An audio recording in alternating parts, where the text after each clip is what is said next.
Hello, hello, hello. Sorry that this is about 2 weeks late. Finals and all that testing ended up taking a lot more of my time than I thought it would. And my apologies. Let's get started.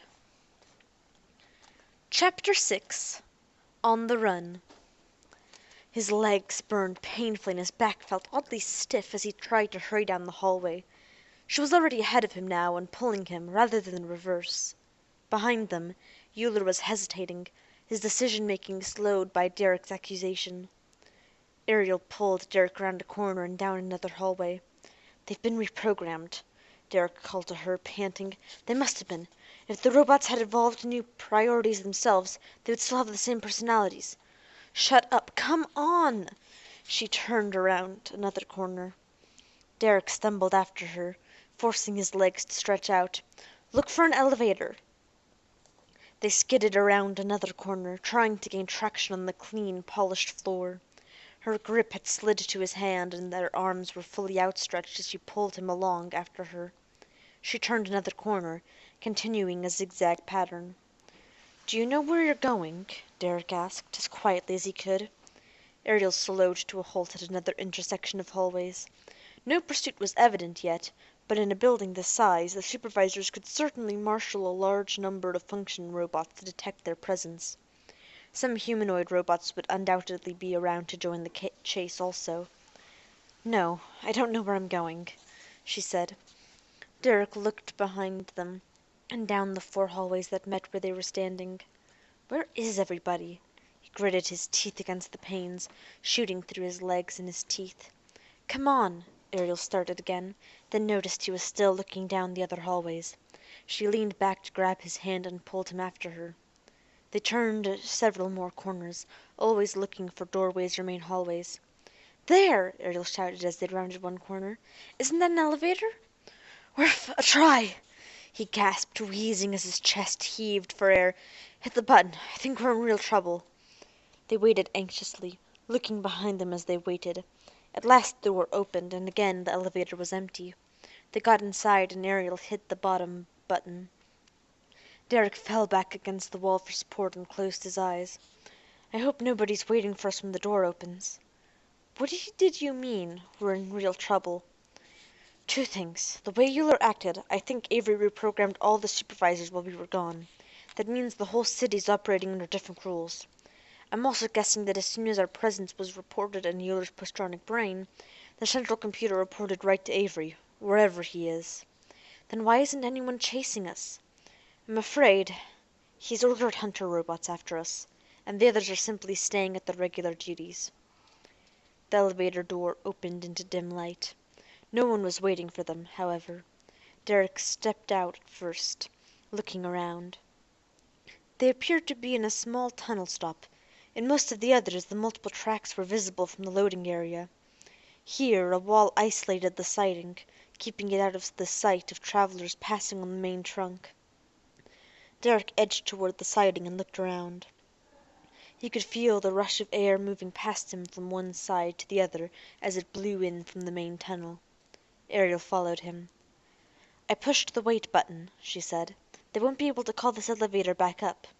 He nodded approval. "Come on." They crowded into the single platform booth, waiting on the siding. He started to punch a code into the console, then hesitated. "What's wrong? We have to get away from here as fast as we can." She tugged on his arm. He entered a code for a tunnel stop just a short distance away, and the booth started to move. "The tunnel computer is a branch of the central computer. As soon as someone asks, it'll report our destination." "What?" "That's right," he nodded grimly. "We have to get away from here and get out quick. If we ride too long, we'll have a welcoming committee by the time we stop." The transparent booth followed the siding around a curve and onto one of the parallel tracks in the main tunnel. Derek looked around anxiously at the stolid robots riding nearby booths, but none showed any interest in them. On the other hand, the robots presented their customary expressionless aspects while riding the booths, and if one was scared enough, as Derek was now, they seemed stern. A paranoid might easily imagine that they were secret escorts, not incidental travelers. He shook his head angrily. That line of thought would make him as crazy as Avery. Suddenly the booth slowed and swung into another siding. This was an ordinary stop, with a loading area fully visible from the main tunnel. That stop, under the compass tower, was the only disguised one Dirk had ever seen. "Nobody's waiting for us," said Ariel as the booth came to its carefully calculated stop. She stepped out onto the entry loading platform. He called out behind her, "If hunter robots are on the way, they might just be getting the coordinates now. They can pick up our trail here, though, without going to the compass tower at all. Hey! Derek, what is it now?" she wailed. He whirled and leaned back into the platform booth. After a quick glance down the way they had come, he entered a series of further coordinates, punching codes as fast as he could remember them. "Derek, let's go!" She looked down the main tunnel anxiously herself. "What are you doing?" "That'll help." He stepped out of the booth and immediately took off down the siding. "What did you do?" she asked as they stepped onto the moving ascent ramp. "They'll have to check all the destinations I entered." He grinned, then winced at the pain in his legs. "Maybe we got off here, maybe we rode on. They can't know." "Do you think it'll matter? Won't they just call out more hunters to cover every stop?" "Maybe," he shrugged. "If nothing else, it'll spread out their resources some." They rode up into the sunlight and stepped out onto the street. He looked around, feeling totally exposed. As the only humans on the planet except for Avery, they could be spotted instantly virtually anywhere they were. "Our only chance is if the hunters are the only ones alerted to the chase," he said, eyeing an approaching humanoid robot suspiciously. It was alone, with a number of varied function robots moving about on the street near it. Ariel followed his gaze and lowered her voice. "When we were looking for Jeff, the whole planet cooperated in the alert, didn't they?" "They had the first law giving them an extra push in that case," said Derek. "In this case, I don't know what they'll do. If even the supervisor's been reprogrammed, then new priorities may be in effect for the entire population." The humanoid robot walked past them without interest. Down the block, a couple others were crossing the street away from them. They just didn't react to Derek and Ariel's presence. "Shouldn't we get out of here?" Ariel looked down the tunnel stop. "We're just standing around." "I'm thinking," Derek whispered hoarsely. His legs were throbbing painfully. "We have to know where we're going. We can't just run down the sidewalk. It won't last." "I've got it. Come on." She grabbed his hand and started pulling him again. He clenched his teeth at the shooting pains in his back and his legs as he hurried after her. Mandelbrot was walking briskly down the sidewalk toward the compass tower with Woolruff trotting alongside. They were coming from the regular tunnel stop closest to the pyramid. Suddenly ahead, the distinctive forms of two tall, powerful humanoid robots with multiple sensory apparatus crossed an intersection in the distance on their way toward the compass tower. They were hunter robots, programmed for particularly high sensitivity to pattern recognition and detail. Mandelbrot stopped abruptly. "What is the matter?" Woodruff asked as she came to a belated halt and looked up at him. "Hunters," said Mandelbrot. "Unless other intruders are present, our group is certainly their quarry, and they are going right to the compass tower." He accessed the central computer. "Please inform me of any general alert that has been issued." "None," said the central computer. "Please identify yourself and your task duty." "What is the current assignment of active hunter robots?"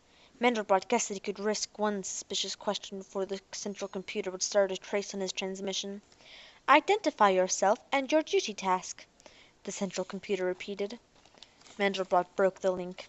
"I can't get any significant information about endangering our position," he said to Woolruff. "Since no general alert has been made, only the hunters are a danger to us now." "To us?" Woolruff asked. "Or only to the humans?" She looked back toward the compass tower. "See hunters now, going away from us to tower." "We'll have to assume that the alert is for our entire group. If Derek and Ariel have been identified, then we certainly were included. If they have only been identified as intruders, we may not have been." Mandelbrot picked up Woolruff and placed her on his back, where she clung by herself. "Now what?" Woolruff asked. "I must take one more risk," said Mandelbrot. He attempted to reach the terminal in the compass tower office. No response came back of any kind. "Puzzling," said Mandelbrot. "What?" "I think Derek and Ariel must have left the office. Even so, I would normally receive an acknowledgment of contact from the terminal and request for a message." Perhaps the office is different, said Woolruff. Special arrangement for Avery. That is probable, said Mandelbrot. In any case, they are not answering. They have probably fled, which is fortunate. We have no way to reach them through my comlink, however, and no way of knowing where they are. Follow the hunters, Woolruff said softly. Is only way.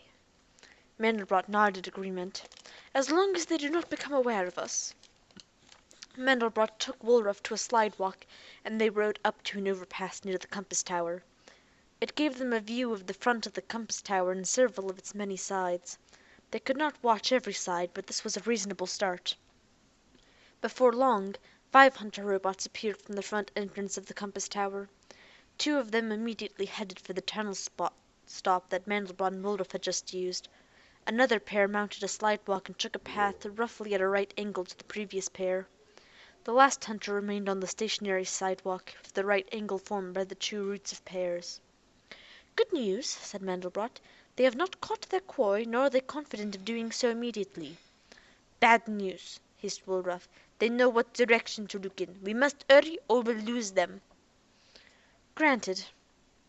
Mandelbrot was already back on the moving slidewalk, keeping as many of the hunters in sight as long as he could. The first pair was soon out of sight, down the tunnel stop. The second pair was moving quickly on the slidewalk and was intermittently visible between various buildings. Mandelbrot and Woolruff had now descended the overpass and were coming around a curve. Not too far ahead, the last hunter was just mounting the same segment of a slidewalk. "Hope it doesn't come this way," said Woolruff. The hunter did not. It was just going away from them and was clearly in a hurry. Instead of just standing, it was walking forward even as it rode, and Mandelbrot had to keep pace. "Not too close," Woolruff said. "Nor can we afford to lose it. Further, I speculate the other hunters may have left the compass tower from exits out of our sight. We must remain on the alert for others. As we approach the humans, the hunters will all begin to converge." "Then what do we do?" Woolruff asked. "I don't know." And thus ends chapter 6. I hope you all enjoyed, and hopefully I'll have time before next week to do the next chapter. Thank you, and have a good day.